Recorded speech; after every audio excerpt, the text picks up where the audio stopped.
5 years had passed since the first meeting with Zethkalar, and the world had changed in ways that amazed everyone.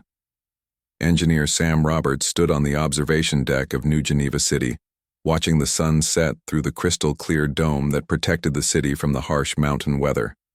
The dome was built using Veltheran technology that could filter air and control temperature, while still letting in natural light and fresh breezes. Sam had led the construction team that built the first human cities using alien architectural ideas. The buildings grew from the ground like living trees and used no electricity for lighting because they absorbed sunlight during the day and glowed softly at night. Gardens grew on every level, providing fresh food and clean air for the people who lived there. The cities produced no pollution and worked in perfect harmony with nature. Dr. Michelle Brooks walked through the medical center in Chicago, where she worked with Veltheran healing methods. The diseases that had killed humans for thousands of years were now just bad memories. Cancer could be cured with gentle treatments that helped the body heal itself. Heart problems could be fixed with medicines made from plants that grew on distant worlds. Even aging had slowed down, and most humans could expect to live 40 years longer than their grandparents had. Michelle often worked alongside Veltheran doctors who had come to Earth to teach and help. They were always patient and kind even. When human doctors asked the same questions over and over, the aliens seemed to genuinely enjoy helping humans learn and never acted like they were superior or smarter than anyone else. But not everyone was happy with these changes. In Washington, Senator William Hayes stood before a crowded room of politicians and reporters talking about the dangers of depending too much on alien technology. He was a tall man with silver hair and a loud voice that carried easily through the room. "My fellow humans," he said, banging his fist on the podium. "We are losing our independence. We are becoming weak and lazy because the aliens do everything for us. What happens when they decide to leave? What happens if they are not as friendly as they pretend to be?" Many people in the room nodded and clapped because Senator Hayes spoke to their fears. Humans had always been proud of their ability to solve problems and create new things, but now it seemed like the aliens had all the answers. Some people worried that humans would forget how to think for themselves. Defense Secretary Karen White sat in her office looking at reports from military bases around the world. The reports worried her because they showed that human weapons and defense systems were falling behind alien technology. The Veltherans had defensive shields that could stop any human weapon and ships that could travel faster than anything humans had built. "We need to be prepared," she told her assistant, Colonel Nancy Price. "The Veltherans say they come in peace, but history shows us that powerful nations often take advantage of weaker ones. We cannot let our guard down." Colonel Price had fought in several wars before the aliens arrived, and she understood military strategy. She agreed that humans needed to stay strong and ready to defend themselves, even if the Veltherans seemed friendly. "What if this is all part of a long-term plan?" she asked. "What if they are making us dependent on their technology, so we cannot fight back when they decide to take control?" Admiral Jake Morrison, who had been promoted after his successful first contact mission, tried to balance these competing concerns. He spent his days meeting with Earth government leaders and Veltheran representatives, trying to keep everyone happy and peaceful. But the pressure was getting stronger from both sides. On one hand, politicians like Senator Hayes demanded that humans maintain their independence and not trust the aliens too much. On the other hand, the Veltharans were genuinely helpful and seemed hurt when humans questioned their motives. Admiral Morrison could see both points of view, and it made his job very difficult. Dr. Peter Collins had become close friends with many Veltheran philosophers and teachers during the 5 years since first contact. He spent his time learning about their culture and beliefs, which helped humans understand their new alien neighbors better. But even Dr. Collins sometimes worried about becoming too dependent on Veltharan wisdom. One day he sat with Zethkalar in the garden outside the United Nations building in New York discussing these concerns. The alien diplomat had become a familiar figure on Earth, and most humans who met him liked him immediately. But Zethkalar seemed troubled by the growing suspicion among human leaders. "Your Senator Hayes speaks from fear," Zethkalar said in his musical voice. "We understand this fear because we felt it ourselves long ago when we were a young species. Every civilization must decide whether to trust others or remain alone. Dr. Collins nodded but pressed the point that worried many humans. But Zethkalar, you must understand our concerns. Your people are much more advanced than us. If you wanted to control us, we would have no way to stop you. How can we know for sure that you mean no harm? The alien was quiet for a long time before answering. You cannot know for sure, he said finally. Trust is something that must be given freely without guarantees. We can only show you through our actions that we seek friendship, not control. But we have learned that some species are never able to give that trust. Zethkalar went on to explain something that shocked Dr. Collins. The Veltharans had tried to help other young civilizations before with mixed results. Sometimes they had helped too much and the species became completely dependent, unable to grow or develop on their own. Other times they had helped too little and watched as species destroyed themselves through war or environmental damage. We are trying to find the right balance with humans, Zethkalar explained. We want to help you avoid the mistakes that destroyed other civilizations, but we do not want to make you weak or dependent. It is a difficult path to walk. The conversation was interrupted by an urgent message from Admiral Morrison. Senator Hayes had called for a special session of the Global Security Council to discuss what he called the alien threat. The senator wanted to limit Valtharan access to Earth and reduce human dependence on alien technology. Dr. Collins felt his heart sink as he realized that fear was winning over hope in human society. Despite all the good the Veltharans had done, despite their patience and kindness, many humans still saw them as potential enemies rather than friends. The irony was bitter because the aliens had spent 5 years proving their peaceful intentions. But fear was stronger than evidence for many people. That evening, Dr. Amanda Clark, who now ran the Global Xenobiology Institute, met with other scientists who worked with the Veltharans. They were all worried about the growing political pressure to end the alien partnership. The medical advances alone had saved millions of human lives, and the environmental technology was helping heal the damage humans had done to Earth over centuries. We have to make people understand what we would lose, Dr. Clark said to the assembled scientists. The Veltharans are not just giving us technology, they are teaching us wisdom. They are showing us how to live in peace with ourselves and our environment. But even as she spoke, Dr. Clark knew that fear was a powerful force in human nature. Throughout history, humans had often chosen to fight rather than trust, to destroy rather than build. She hoped that this time would be different, but she could see the storm clouds gathering on the political horizon.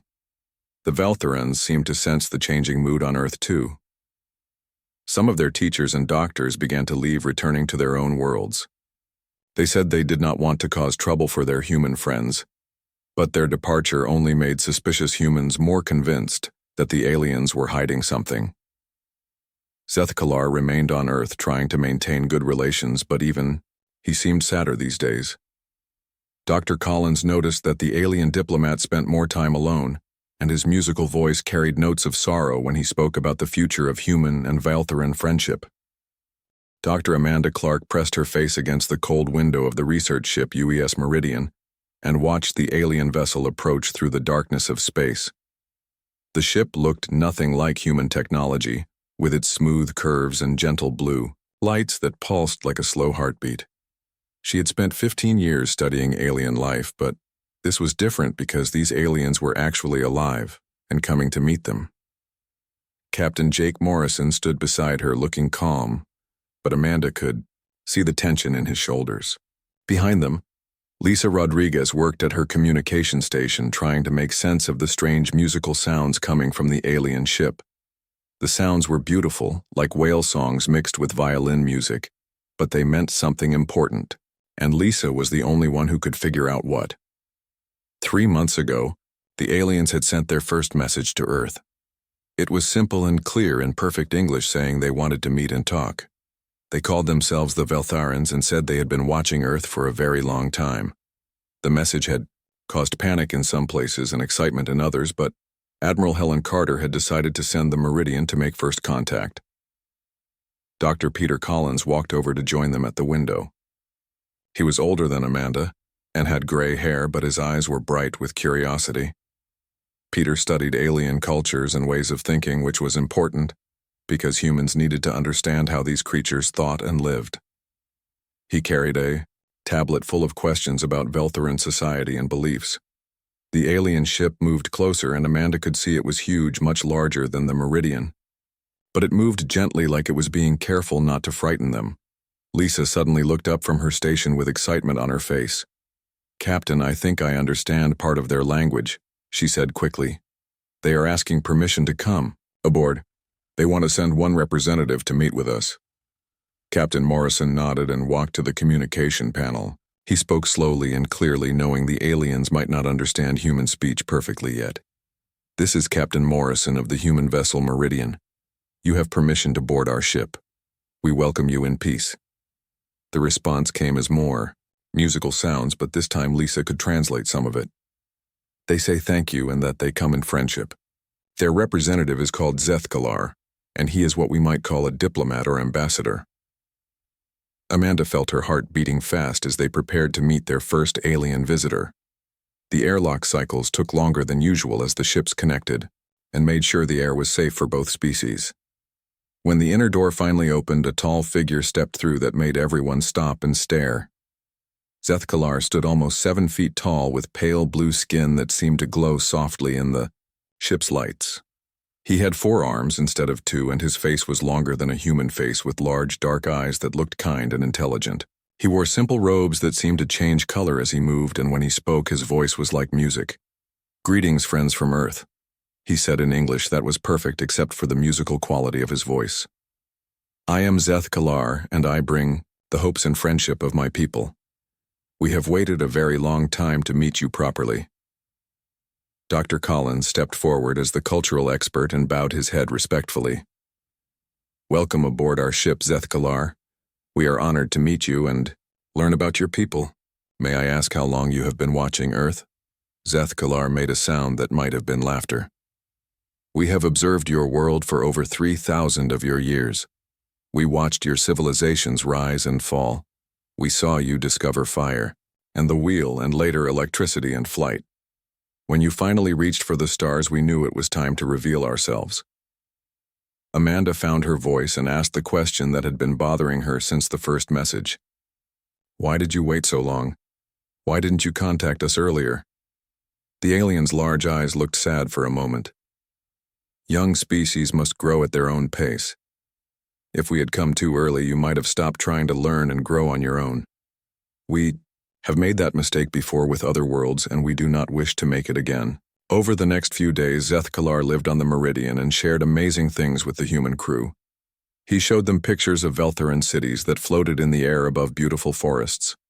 He explained how his people had learned to heal most diseases and how they grew food without harming the land. Most surprising of all, he said the Veltherans wanted to help humans learn these same things. "But why would you help us?" Captain Morrison asked during one of their long conversations. "What do you get from teaching us your knowledge?"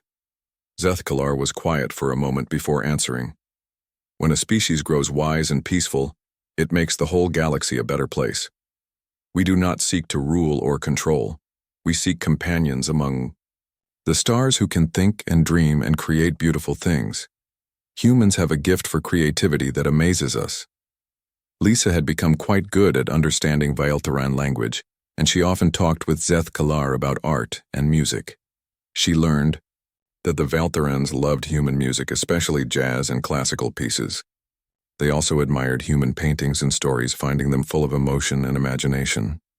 Dr. Collins spent hours learning about Veltheran philosophy. They believed in patience and careful observation before taking action. They thought it was better to understand something completely before trying to change it. This was very different from human nature, which often wanted to act quickly and fix problems right away. The Veltherans offered to share their medical knowledge first, since it could help save human lives. Dr. Amanda Clark worked with Zethkalar to understand treatments that could cure cancer and heart disease and many other illnesses that killed humans. The alien explained everything carefully, making sure she understood not just how the treatments worked, but why they worked. But back on Earth, some people were not happy about the alien contact. Admiral Carter received reports from politicians. and military leaders who worried about the Valtherans' true intentions. They wondered if the aliens were being friendly now so they could take over Earth later when humans trusted them completely. Zethkalar seemed to understand these fears when Captain Morrison mentioned them. "Fear is natural," the alien said gently. "All young species fear the unknown. We felt the same fear long ago when we first met other star travelers. Time and experience will show you that we mean no harm." As the Meridian prepared to return to Earth with their alien guest Amanda, felt hopeful about the future. The Valtherans seemed genuinely kind, and their offer to help humanity grow and learn was wonderful. She looked forward to working with them, to cure diseases and maybe even visit their floating cities someday. But she also felt a small worry in the back of her mind because she knew that humans often let fear overcome hope, and she wondered if everyone on Earth would be as excited about their new alien friends as she was. General Frank Turner stood in the underground command center deep beneath the Pentagon, studying the holographic display that showed every known Valtheran facility across human space. Red dots marked their observation posts on 17 different worlds and their research stations in 8 star systems. Each location had been carefully mapped and analyzed by human intelligence teams over the past 2 years. "Operation Silent Strike is ready to begin," announced Colonel Nancy Price as she joined the general at the display. "All strike teams are in position, and our new weapons systems are fully charged. We can hit every target simultaneously and give the aliens no chance to warn each other or escape." The weapons were the key to the entire operation. Human engineers had spent months secretly studying captured Valtheran technology and learning how it worked. They discovered that the alien defensive systems were programmed never to harm humans even when attacked. The Valtherans had built this limitation into all their technology as a gesture of trust and friendship, but now that same trust would be their downfall. General Turner felt a moment of doubt as he looked at the peaceful blue dots that represented Valtheran facilities. The aliens had never shown any hostile intentions and had actually helped humanity in countless ways. But Senator Hayes and Defense Secretary White had convinced the military leadership that this was all part of a clever invasion plan designed to make humans weak and dependent. "Sir, we have reports from all team leaders," said Lieutenant Alex Murphy as he approached the command station. "Strike Team Alpha is ready to hit the main diplomatic station. Strike Team Beta has the research facility on Mars targeted. All other teams confirm they are ready to begin the assault." Lieutenant Murphy was young and eager to serve his country, but he had worked with Valtheran technicians before and found them to be kind and helpful. Still, he trusted his commanders and believed they knew something about the aliens that regular soldiers did not. If General Turner said the Valtherans were a threat, then Lieutenant Murphy would do his duty to protect humanity. Far away on the research station, Galileo-based scientist Chris Ward was working late in his laboratory when the attack began. He had been collaborating with Valtheran researchers for 3 years, studying new methods of growing food in space. The aliens had taught him techniques that could feed millions of people on colony worlds, and he considered them to be friends as well as colleagues. The first sign of trouble was when all communication systems suddenly went dead. Chris tried his personal communicator but found only static and interference. Then he heard the sound of explosions coming from the alien section of the station, and his blood ran cold as he realized what was happening. He ran through the corridors toward the Valtharan research area and found human soldiers in full combat, armor breaking down doors and searching rooms. The aliens offered no resistance at all and seemed more confused than frightened by the sudden attack. They simply stood with their hands raised while soldiers destroyed their equipment and computers. "What are you doing?" Chris shouted at the nearest soldier. "These people are our friends. They have done nothing wrong." The soldier ignored him and continued following orders to secure all alien personnel and technology. Chris watched in horror as Valtharan scientists who had worked peacefully alongside humans for years were treated like dangerous prisoners.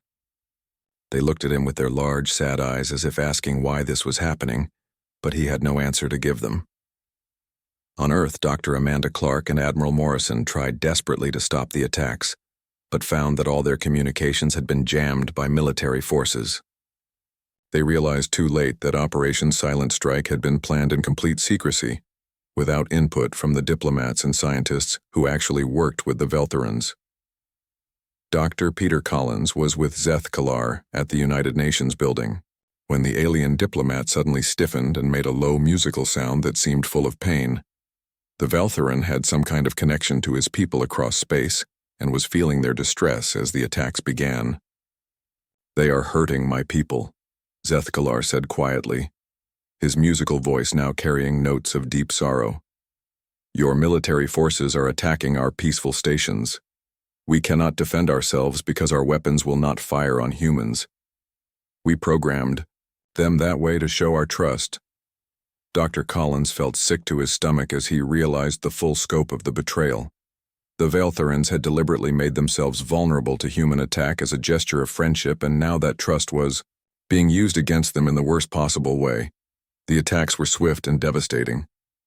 Human forces using weapons based on Veltharan technology struck every alien facility within minutes of each other. The aliens had no warning and no way to defend themselves because their own moral programming prevented them from harming humans, even to save their own lives. On the diplomatic station orbiting Earth, Veltharan staff members calmly packed their personal belongings as human soldiers stormed through their living quarters. They showed no anger or hatred toward their attackers, only a profound sadness that their offer of friendship had been rejected in such a violent way. Many of them had spent years learning human languages and customs, hoping to build lasting bonds between the two species.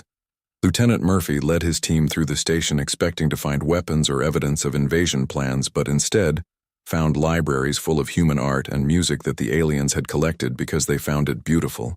He discovered meditation rooms where Veltharans had practiced human religious and philosophical traditions, trying to understand human culture better.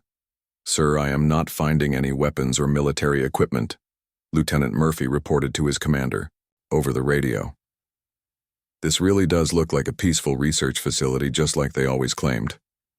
His commander ordered him to continue the search and secure all alien technology regardless of what it appeared to be.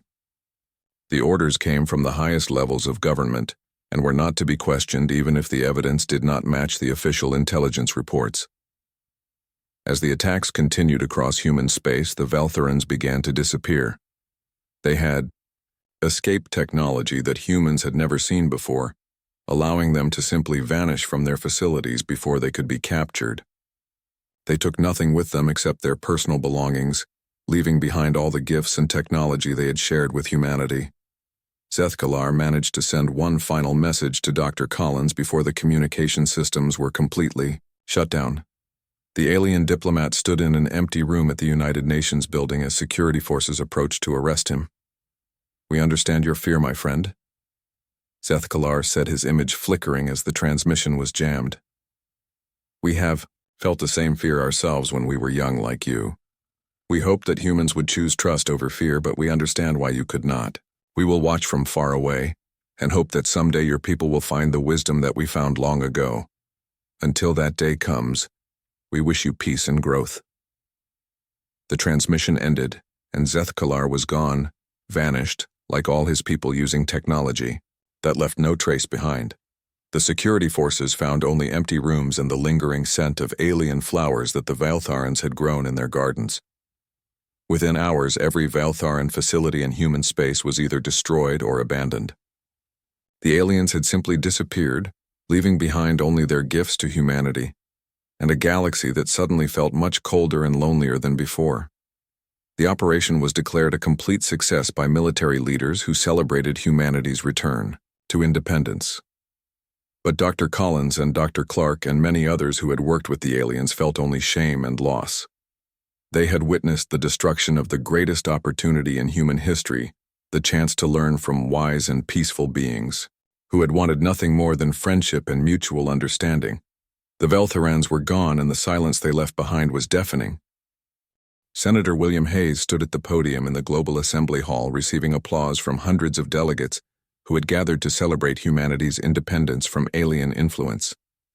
Behind him hung banners that read, "Earth for Humans," and "Freedom from Alien Control," while cameras broadcast his victory speech to billions of people across the world.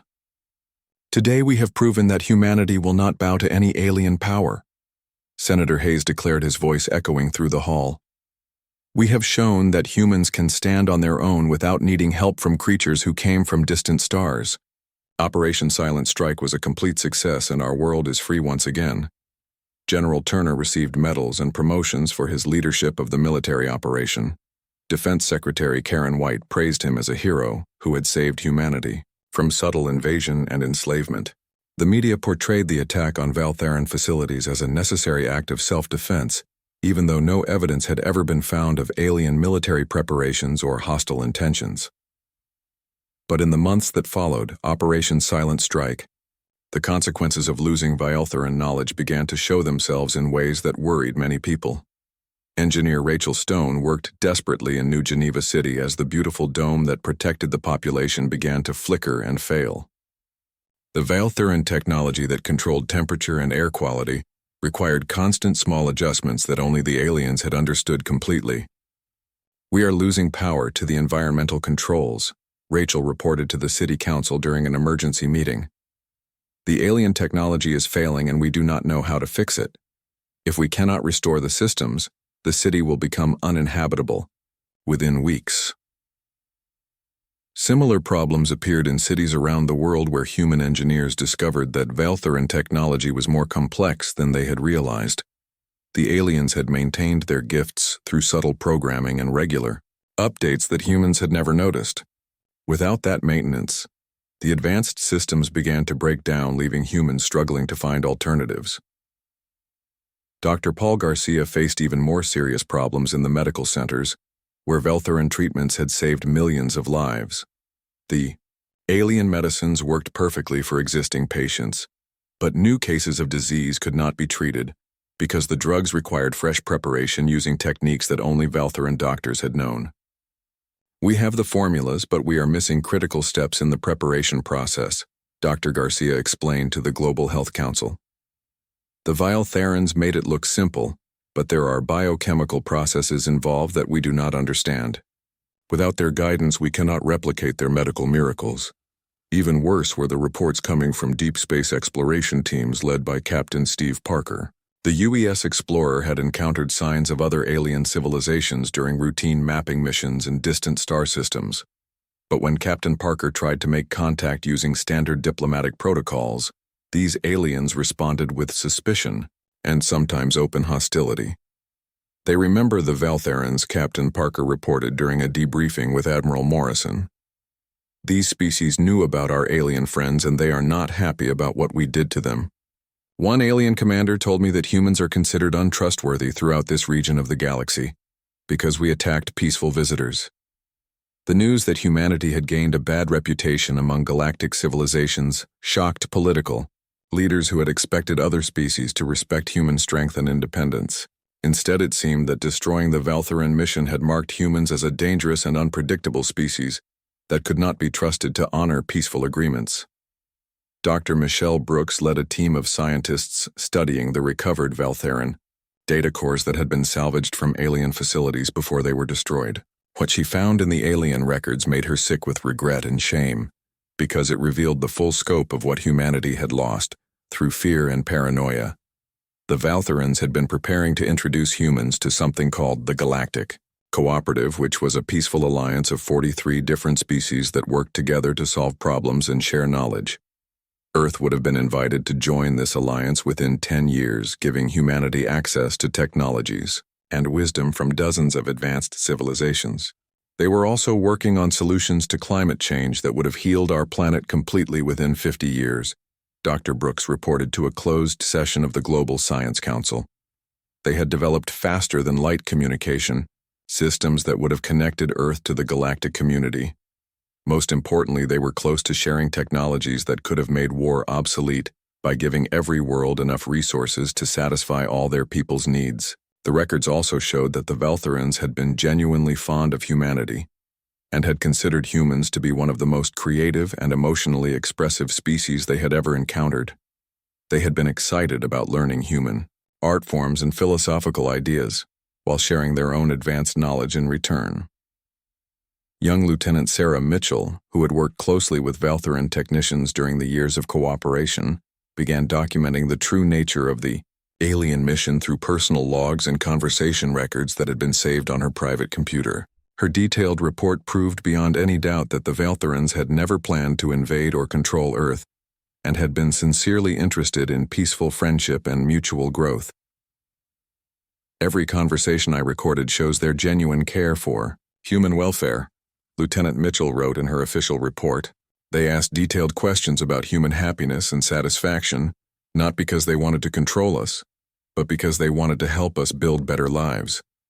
They were teachers and friends, not conquerors.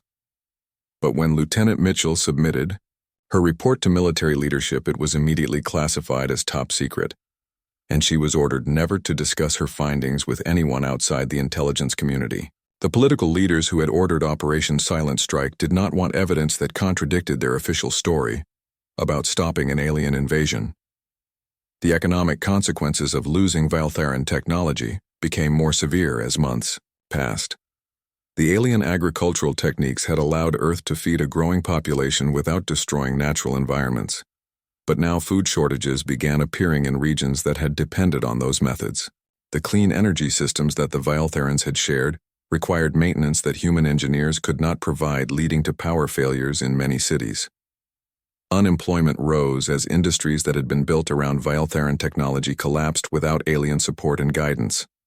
The medical advances that had extended human lifespans began to reverse as existing treatments lost effectiveness and could not be renewed. Birth rates dropped as young couples worried about bringing children into a world that seemed to be sliding backward toward older problems of disease and environmental damage. Admiral Morrison, who had been promoted to head of the Global Defense Force, found himself dealing with increasing conflicts between human nations as resources became scarcer and competition increased.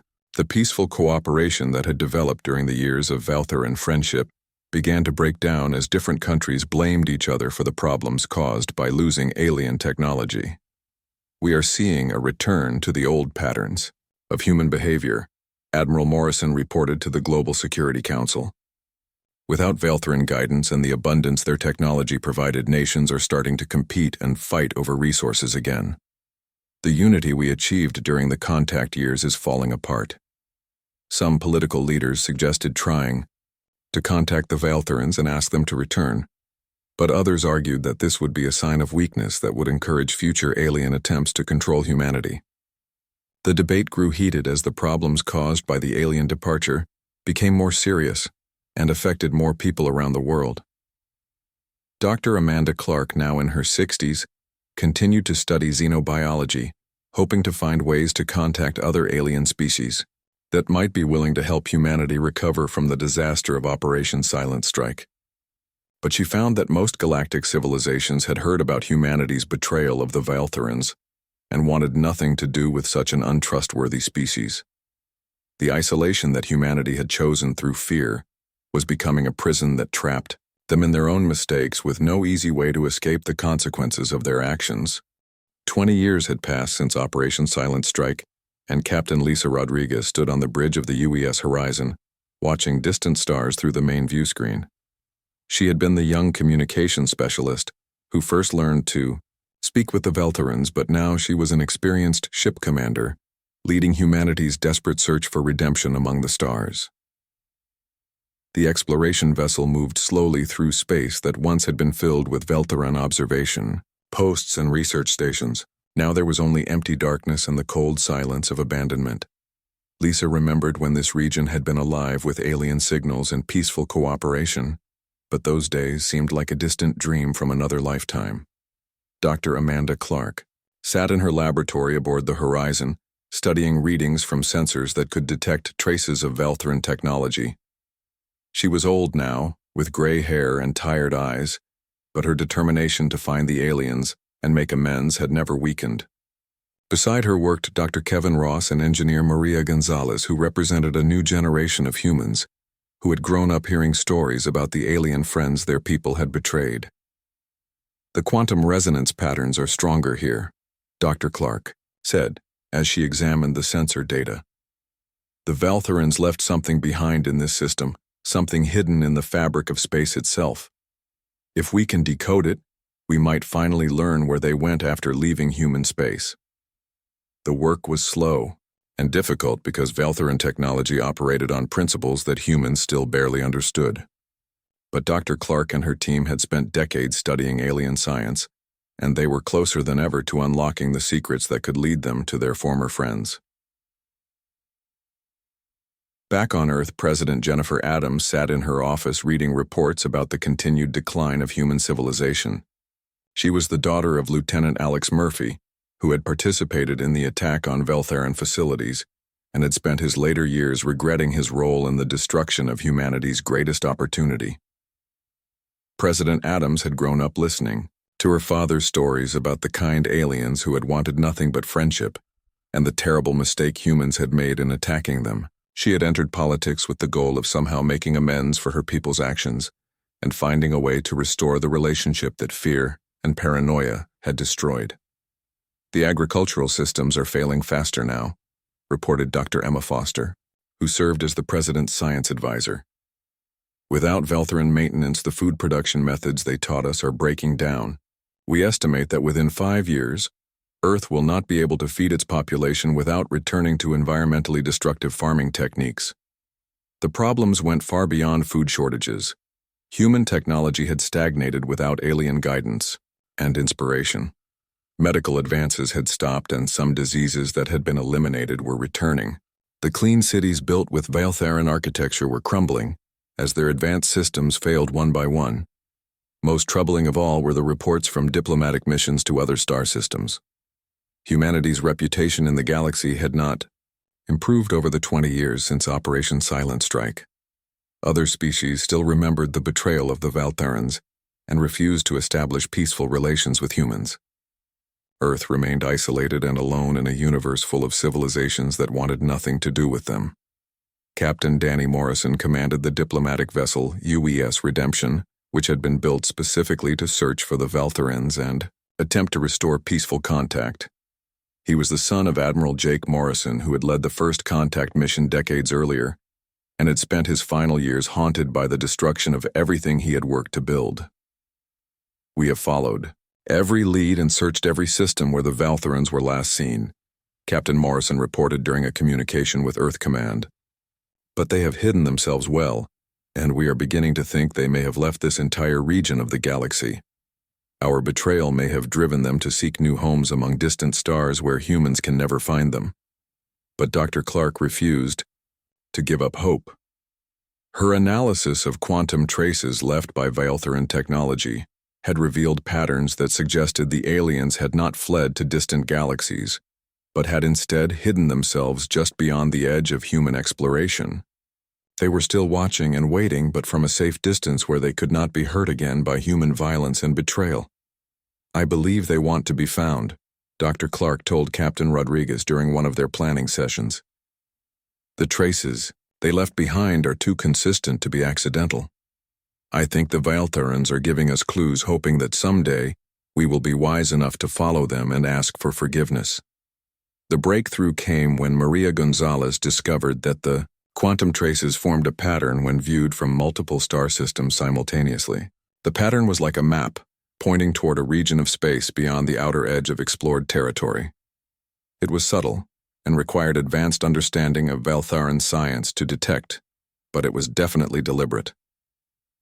They are in the outer rim territories, Maria announced excitedly as she showed her findings to the rest of the team. The quantum signatures all point to a cluster of unexplored star systems about 200 light-years from Earth. If we can reach that location, we might finally find them. President Adams authorized the longest-range mission in human history. The UES Redemption was equipped with the most advanced technology humanity could build and staffed with diplomats, scientists, and engineers who understood both human mistakes and Valtheran wisdom. Captain Morrison would lead the mission, carrying a message of apology and a desperate request for a second chance. Dr. Emma Foster spent months crafting the message that would be sent to the Valtherans when contact was finally re-established. It had to acknowledge the terrible wrong humans had committed while explaining how they had learned and grown from their mistakes. Most importantly, it had to convey genuine remorse and a sincere desire to rebuild the friendship that had been destroyed by fear. We cannot undo the harm we caused, Dr. Foster wrote in the diplomatic message. "We cannot bring back the trust we destroyed or erase the pain we inflicted on your people. But we can learn from our mistakes and prove that humans are capable of wisdom, even if that wisdom comes late and at great cost." As the UES Redemption prepared for its historic journey, Dr. Clark made a final discovery in the Veiltharan quantum traces. Hidden within the complex patterns was a simple message in the musical language that Lisa Rodriguez had learned to understand decades earlier. The message was brief, but it filled everyone who heard it with hope. "The stars grow dim, but friendship burns eternal," the alien message said. "When fear gives way to wisdom, the path home becomes clear. We wait beyond the rim of night for children who have learned to walk in light." The message proved that the Veiltharans had never stopped caring about humanity, despite the terrible betrayal they had suffered. They were still willing to offer friendship and guidance, but only if humans could prove they had outgrown the fear and paranoia that had led to such violence and destruction. Captain Morrison stood on the bridge of the Redemption as the ship began its long journey toward the Outer Rim territories. Behind him, Earth grew smaller until it was just another star in the vast darkness of space. Ahead lay the unknown and the possibility of redemption for a species that had made one of the worst mistakes in galactic history. Dr. Clark sat in her quarters looking at pictures of Zeth Kalar and the other Veiltharan friends she had known during the golden years of cooperation. She was old now and might not live to see the mission reach its destination, but she had done everything possible to give her species a second chance at wisdom and friendship. The journey would take years, and there was no guarantee of success. The Veiltharans might refuse to forgive, or they might have moved on to other concerns beyond human understanding. But the mission represented something precious that had been missing from human civilization for 20 years. The hope that mistakes could be corrected and trust could be rebuilt, even after the worst betrayals. As the Redemption disappeared into the darkness between stars, carrying humanity's hopes and apologies toward an uncertain future, the people of Earth could only wait and wonder if their species would ever again know the friendship of the wise beings who had offered them the galaxy and received only fear and violence in return.